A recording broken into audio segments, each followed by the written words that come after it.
It's another edition of Time About the Movies. Today we're taking a look at the films of May 9th, 1997, with only 4 movies to look at today, some notable ones, so let's not waste any more time. Let's go ahead and jump right on into it. And we'll start off with the biggest new release of the weekend, and that is Luc Besson's sci-fi action epic, The Fifth Element.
Fifth Element is one of those movies that everybody seems to really like.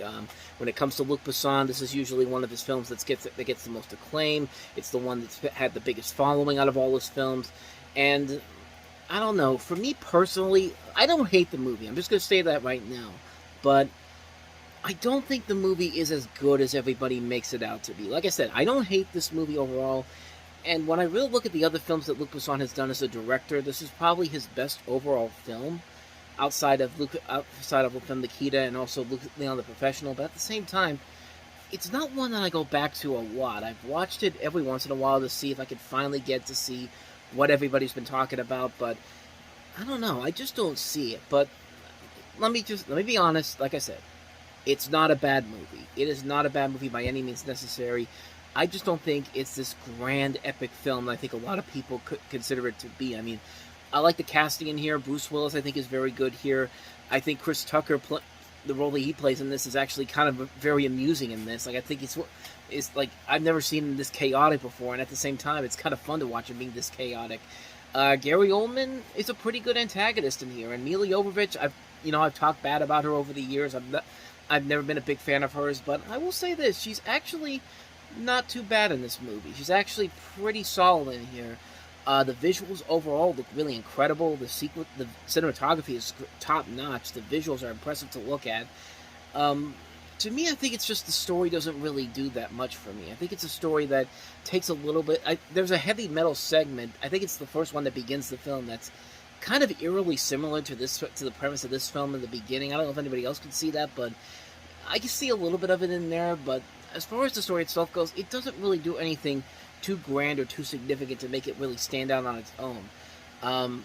Like I said before, it's not a bad movie per se, and I have seen it a couple of other times, but it's not one that I go back to every once in a while. But once every maybe 5-10 years, I usually go back and check it out and see if it has anything of value to it, other than what I just talked about. But other than that, not really. It's a movie that I've been kind of like, it's okay for what it is. It's not one I'd watch over and over again, but I don't hate it by any means necessary. I think there just isn't enough there to really make it stand out on its own, at least in my personal opinion. But everybody else seems to like it. So, like I always say, it's like whatever you like. So yeah, that's The Fifth Element for you. And I will say this: The Fifth Element is certainly a lot better than the next movie that we've got here, and that is Robin Williams and Billy Crystal and Ivan Reitman's Father's Day. I mean, you got all that talent there. How can you possibly go wrong?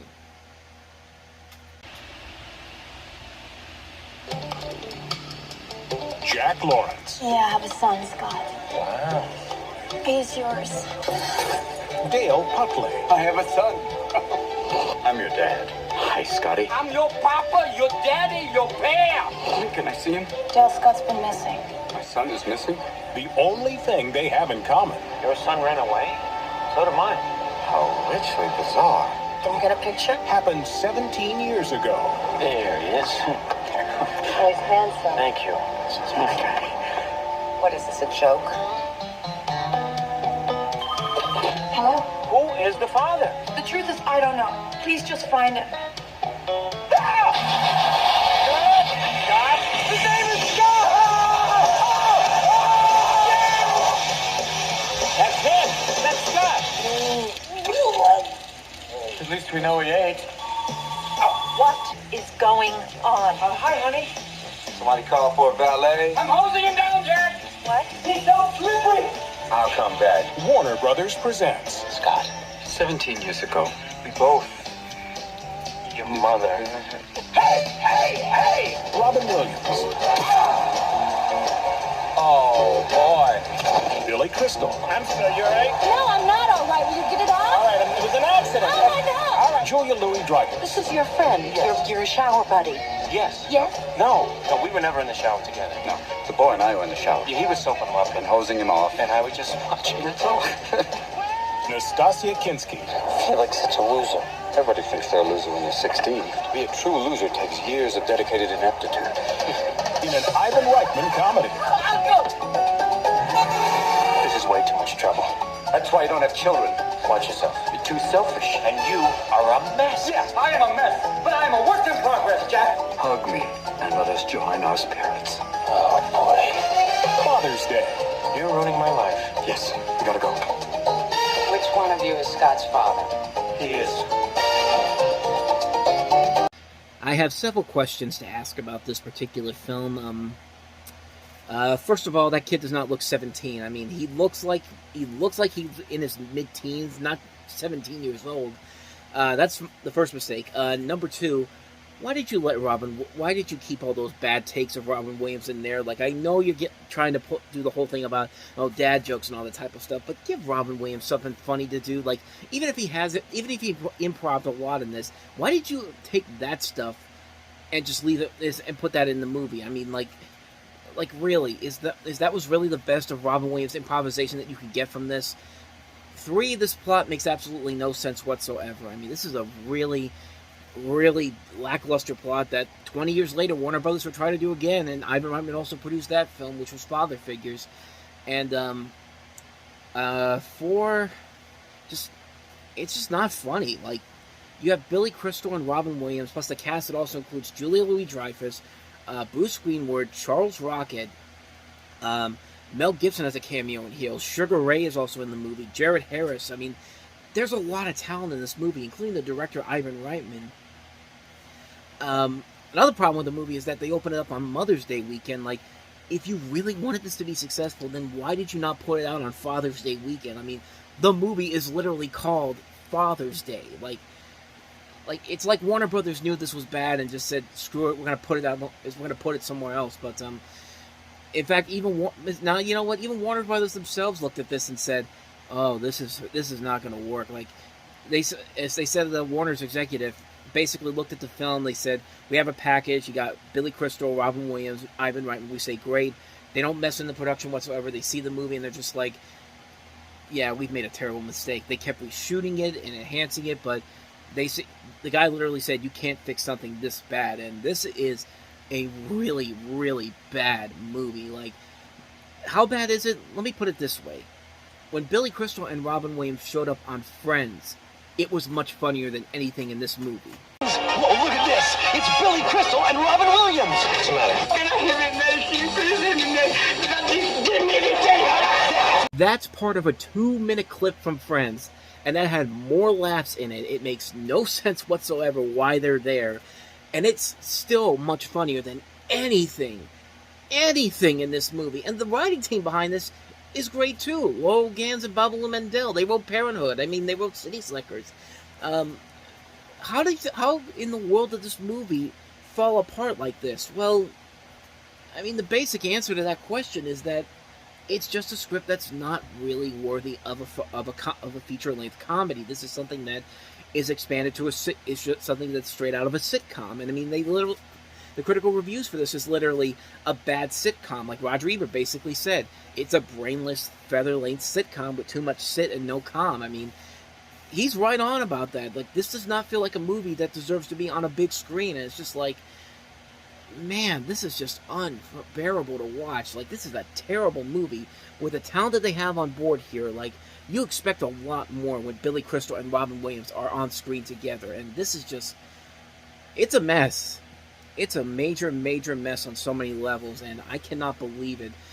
This is probably Ivan Reitman at his absolute worst as a filmmaker. Like, this is probably the worst thing he ever directed, and he didn't make a ton of great films after this point, but at least his heart was put in the films that would follow after this more than this film was. I mean, this is just not great. Not a great movie indeed. So yeah, one of the worst movies of 1997, no question about that. That's Father's Day. On to the next movie, and that is a film called Nowhere. Camera with me wherever I go. Trying to find my soulmate. You know, there's got to be somebody out there somewhere. Isn't that just so bitchin'? What's your name? Dark! I have to rot my life away in a 9-to-5 hellhole to support your lazy, juvenile delinquent. Shut up, shut up, shut up, shut up! How now, brown cow? Cowboy. Oh my God. From the same man that gave us the Doom Generation, and this is actually the third and final installment of the Teenage Apocalypse film trilogy that included Totally Effed Up and the Doom Generation, and has an amazing cast to it. I mean, Rachel True, Debbie Mazar, Kathleen Robinson, Christina Applegate, Guillermo Diaz, Ryan Felipe, Heather Graham, Beverly D'Angelo, Mina Savari, Denise Richards, Tracy Lord, Shannon Doherty, Rose McGowan, John Ritter, Charlotte Ray, Christopher Knight, Eve Plum, David Leisure, I mean, Stacey Keenan, a really stacked cast in this.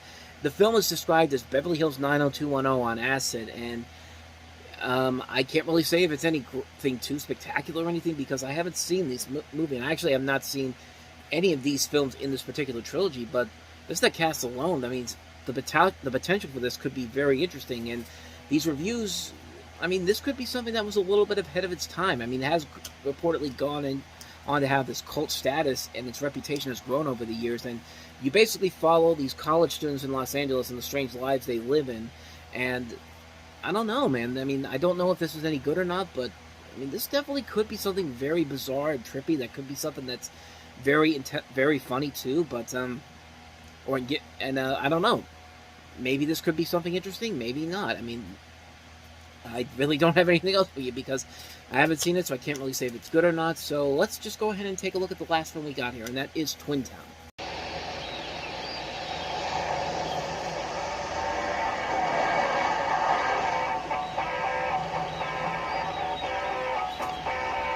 Rugby. Tom Jones, male voice choirs. Shirley Bassey. Llanfair Pws Gwyngyll, Golgera, Chwyn Sandy Silio, Go. Snowdonia.